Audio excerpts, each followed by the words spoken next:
My mother, 36, is pregnant. My parents hadn't even told me, nearly adult female, or anyone else at dinner time.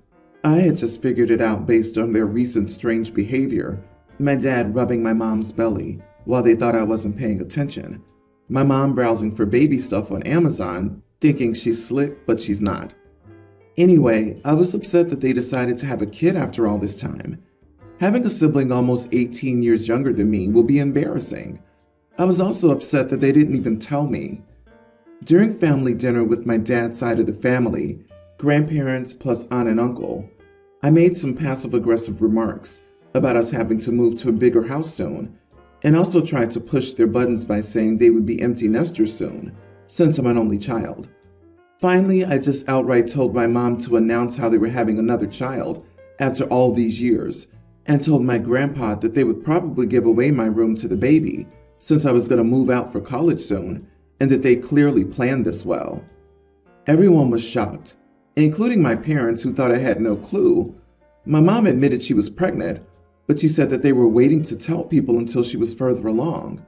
My grandparents were shocked but seemed supportive, which was a bit unexpected. After everyone left, my parents ganged up on me and told me it was not my news to share, and that they were only waiting for my mother to be further along to tell me and everyone else at their own pace. I don't really care. I understand it's not my news to share, but I will be affected by this huge change in my life. My parents are really upset with me and are unhappy that I shared the news and forced them to tell my mother's side of the family too. I don't see what the big deal is anyway. They had to eventually tell people even if they did end up having a miscarriage. I mean, it would help them cope better too. Am I the idiot? Poor me. I'm someone who's going to be affected by this huge change in my life. How? You're almost adult and moving out for college. It sounds like this is not going to affect you at all. You are the idiot, and being a brat. I hope your mom has twins. Yeah, it is standard protocol for people not to share the news until after 3 months, especially considering your mother will be a high-risk pregnancy, and it doesn't matter how long they wanted to wait to tell people, because it's none of your business. Oh, it will affect her all right. She suddenly won't be the center of her parents' universe anymore, the poor dear. I remember being so worried when my mom was pregnant. I thought she had cancer, and then when I knew she was pregnant and she fell down a few stairs, I was convinced something bad had happened. I was stressed, and I was 12. What an insensitive thing to throw out there about her mom. She's old enough to have basic empathy, or to let it come before her jealousy. Just think, if something goes wrong, now your mom will have to go through the pain of publicly telling people about the loss. Your attitude here is pretty crappy and selfish. You're basically an adult. All of these impacts on your life seem pretty superficial. It seems that as an only child, you've thought the world revolves around you. Stop being so selfish and enjoy having another member of your family. It's a gift to have someone to grow up around. You better make your peace with not being an only child now. Women as old as your mom still get pregnant. Women as old as your mom? Geez, mom is 36. That's not too old to have a baby. If mom was 46, I'd understand the shock. But 36 is really not weird or old. My God, listen to yourself, OP. You're the idiot, completely unempathetic, and your behavior and comments are needlessly nasty. Also, I'd like to know how you thought your mother was slick, researching baby products. What in the world is wrong with you? Grow up. So, I'm in a bit of a pickle here. I, female 25, have a niece, Lexi, teen. Lexi and I have a fairly close relationship, and I often take her places. I have a girlfriend, Holly, 27. We've been in a long-distance relationship for 3 years, as Holly lives on the other side of the country. 2 months ago, Holly moved in with me, and we couldn't be happier. It was a big change for Holly, and homesickness hit her sometimes, but we're excited to finally build a life together. Ever since Holly moved in with me, and we've been spending time together, Lexi has been jealous of her. I still make time for Lexi, and usually see her every other weekend. I think my sister Beth, 30, is encouraging Lexi's jealousy and making it worse. Whenever I meet up with them or invite them over, Beth will make passive-aggressive comments like, "I thought you forgot about us," or "You must never have time for Lexi anymore," and pass it off as a joke and laugh.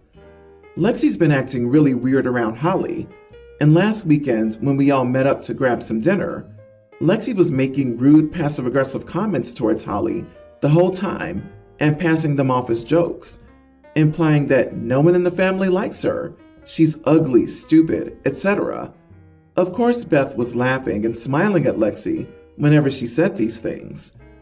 After the dinner, I spoke to Lexi in private and told her that her behavior was out of line and that she needed to apologize to Holly. I told her that she's allowed not to like Holly. Not everyone likes everyone, but she still has to be nice to her, and the things she said were hurtful and not okay. Lexi started crying and accused me of replacing her. I told her I still love her and that she'll always be my niece and part of the family, but Holly's also important to me. Lexi kind of shut down and stopped listening to anything I was saying and went to go find Beth. She was wailing and told Beth that I've been lecturing her and forcing her to like Holly, and said that I'm abandoning her. Beth was comforting Lexi, and I asked Beth if we could talk about this privately in a few minutes. Then Beth told me that I'm being a horrible aunt to Lexi, that kids don't like change, and that I needed to understand that. She said I needed to be more compassionate to my niece. I told her that I wasn't doing anything wrong by spending time with my partner and expecting her to be respected. Beth told me I was missing the point and that Lexi's just acting her age and I need to have a more loving approach. I told Beth that she was teaching her daughter that being emotionally manipulative would get her what she wanted and that I wouldn't participate. Beth went off about how I'm being cold-hearted and that I'm blowing everything out of proportion and alienating Lexi. Everything hasn't been quite the same since that incident, and I'm left feeling confused and all kinds of mixed feelings. But ultimately, I think I was right. Am I the idiot? Not the idiot. You were well within your rights to expect Lexi to treat your girlfriend respectfully. Beth isn't just teaching her daughter to be emotionally manipulative. She's also teaching her to be rude and entitled when she doesn't get her way. The way they're behaving all but guarantees you'll see less of Lexi, not more. It's a self-fulfilling prophecy that Beth will inevitably blame you for. It's an unfortunate situation, but not one for which you're responsible. Honestly, if anyone insulted my partner at dinner by implying or joking that no one likes her, she's ugly, etc., it would have been game on right at the table. Your niece and sis are massive idiots. You deserve to be happy with your partner, and it should be a thing where your whole family's growing, not being exclusionary or jealous. If Lexi were to be patient with your honeymoon period, she'd see now she has 2 aunts instead of just 1. But the way she's going, she's going to get the opposite outcome than she desires. She's way too old to be pulling this crap. She sounds like she could be 8, not a soon-to-be adult. Yes, I thought I'd misread, and that Lexi was 5 and not a teen. Also, Lexi is a mid-teen and Beth is 30, which means Beth had Lexi at 15. I'm not surprised both of them are emotionally immature. So when you say they both take issue with anything in your life that they perceive as taking attention away from them, it's probably pretty accurate, as it sounds like there's a reason OP is leaned on so much. My 28 female, sister 32, lost her husband of 3 years to cancer 4 years ago. Before he died, he was very clear that he wanted her to move on and be happy, instead of wasting the rest of her life as a single widow. My sister promised to try and did to some extent. About 6 months after my brother-in-law died, she started trying to date, but found it really hard. I tried gently to explain to her that it was alright to move on, and that she wasn't betraying anybody, but she never went beyond any first dates with guys she saw for the next few months. After that, she stopped for about 3 years, which was really concerning. I tried to set her up with some guys I knew, but that never went anywhere. Then about a month ago, she was seeing this really nice guy, but she broke it off after 3 dates, since she didn't feel right. I asked her why she was being like this. At this point, it's been plenty of time to move on, and she isn't doing herself any favors by being single, and her husband was very clear about wanting to move on. She said that she just felt uncomfortable dating again, to which I said she had no reason to. At this point, she got angry at me and told me to mind my business. I told her that she was my sister and I was just looking out for her. I also told her she was disrespecting her late husband's memories and that he would probably be ashamed of her for not living her life to the fullest. She left and hasn't spoken to me since. You are the idiot. She might never want to be with anyone else, and that's okay. Also, he primarily wanted her to be happy, so he wouldn't want her to force herself into situations that made her uncomfortable. Being single isn't wasting her life if that's what she wants. Forcing herself into a lackluster relationship for some misguided narrative of moving on would be wasting her life. It's baffling that people who choose to live single are told they aren't living life to the fullest because they live differently than most. It's astounding to me that someone would be told this while they're still grieving a partner who passed away. Everyone needs to mind their own business. OP, mind your business and try to have some empathy. What is wrong with you? You should be ashamed of yourself. She's right. Mind your own business. Just because her husband said he wanted her to move on doesn't mean she has to do it right now. She can still do it on her own timeline, or not at all, if that's what she chooses. The man's dead. In reality, his last wishes don't really mean anything. The fact that you're using her dead husband to try to guilt her into doing things on your timetable is, quite frankly, disgusting. Yep, you should be ashamed of yourself. Your comments were cruel and possibly counterproductive. Healing is not linear. Also, dating is not healing. Also, she's doing herself no favors by being single. This isn't the 1950s. She can get her own credit card and bank account. She doesn't need a man to sign for her. She'll be just fine. Find some compassion and apologize to her ASAP. Yeah, OP to sister, you're nobody unless you're Mrs. Somebody. It's nice to know that you think a woman can't live her life to the fullest unless she's in a relationship. Doesn't seem like you're looking out for your sister. You're looking out for yourself based on what you think she and all women should do. I, female 28, am getting married to a pretty great guy, 32. He's a teacher and he's very happy with his decision to become a teacher. I work for a tech company and we do pretty well financially. We've been together for 4 years and have finally decided to get married. His parents are happy and mine are overjoyed. One small wrinkle is that my parents expect us to have a massive church wedding with a few hundred guests. We were thinking of Jamaica this summer during his time off. We're willing to do what my parents want, but I am unwilling to foot the bill. My mom and I met with a wedding planner for an estimate of $35,000 to $45,000. If we go to the resort we picked out, it would likely cost $10,000, and that includes paying for his parents and nephew to join us. My parents know how much money I earn and insist I pay for this wedding myself. We've been very clear. They can pay for it if they want to show off to their friends. We even volunteered to throw in the money we would have spent on my in-laws for the destination wedding we wanted. My mom says I'm being an idiot by denying her the chance to see her only daughter married in front of friends and family. I'm not. I'm just not willing to pay for it. My parents can afford to pay for the wedding. It might just mean putting off replacing their car this year. So, am I the idiot for telling my parents that they have to pay for my wedding? Not the idiot. If they want a $40,000 wedding, then they pay for it. Otherwise, stick to your $10,000 plan. In fact, do that anyway. That's what you and your partner want, and this is your wedding. I highly recommend doing what you want instead. My husband and I ran off to Hawaii to get married right after the global restrictions lifted and snagged some great deals. But even aside from that, it's what we wanted. We both love our families and friends dearly. Nobody was invited because we wanted it to be just us. We had a happier wedding than most. Nothing against big weddings. We just skipped 98% of the headache that comes with them. So just go do what you want. You'll have a much better day. Honestly, the audacity of your mother to expect a wedding you don't want and not pay for it is astounding. You don't want that wedding. She does. You want to go to Jamaica. It's your money.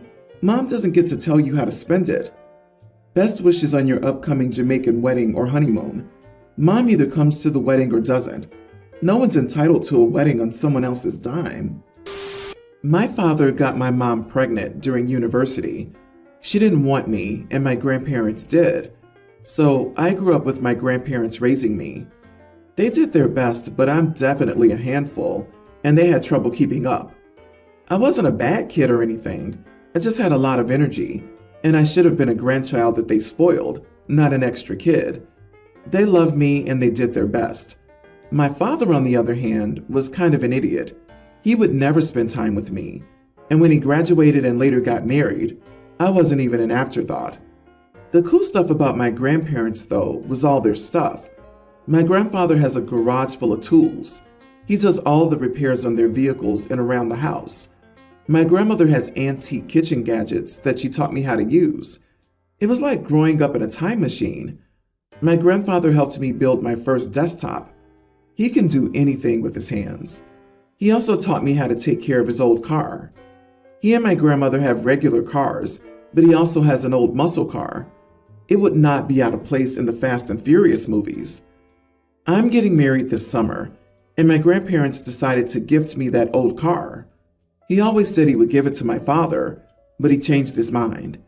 I asked my grandfather what I could do with the car. He said it was 100% mine. I could do whatever I wanted. Talked to my fiance. He said that it was a beautiful collector's item, but not really something we could afford to keep. We decided we're going to have our wedding pictures taken with the car, and then we're going to sell it. We've talked to places that sell these cars, and we'll get enough for a good down payment on a house. My father found out that I got the car, and he was mad. He says it was supposed to go to him, and he was going to keep it to give to his son. I said that if he got it appraised, I would give him the right to buy it. He got it appraised. He could afford it, but not easily. He says I'm being a witch and holding his past behavior against him. No kidding, Sherlock. He abandoned me, and now he wants me to play nice. My fiance says we should find a compromise because my father wants to keep the car in the family. I'm going to be honest. I don't want my father or my half-brother to get this car. I would rather sell it to a stranger. My grandparents loved the idea of wedding pictures with the car and then knowing that they helped us buy a house. My grandfather said it was fate that he kept the car and never let my father drive it. I have driven it. It scares me. I like my Nissan Leaf. I feel like a jerk for keeping my father from getting the car. Am I the idiot? Not the idiot. And listen to your grandfather about him being glad he didn't give it to your father. Listen hard, and then listen again. Also, don't trust your father's appraisal. Get a second one, at least. I wouldn't put it past him to give you a lowball number. By the way, you aren't the only one holding him responsible for his past behavior. Your grandfather is too. Your father's fussing at you rather than at his father, only because you're easier to intimidate. It's not your father's car. It was your grandfather's and he gave it to you. They're happy with what you plan to do with it. That's all that matters. But unfortunately, sometimes karma comes back with a vengeance. Your piece of crap father has no say in what your grandfather does with the car. He gave it to you and explicitly said to do what you want. Not only that, but he supports your decision. I'm not even going to waste my time outlining all the ways your father's an idiot, but I think you've made that abundantly clear. Don't worry about what he thinks. Congratulations on your upcoming wedding.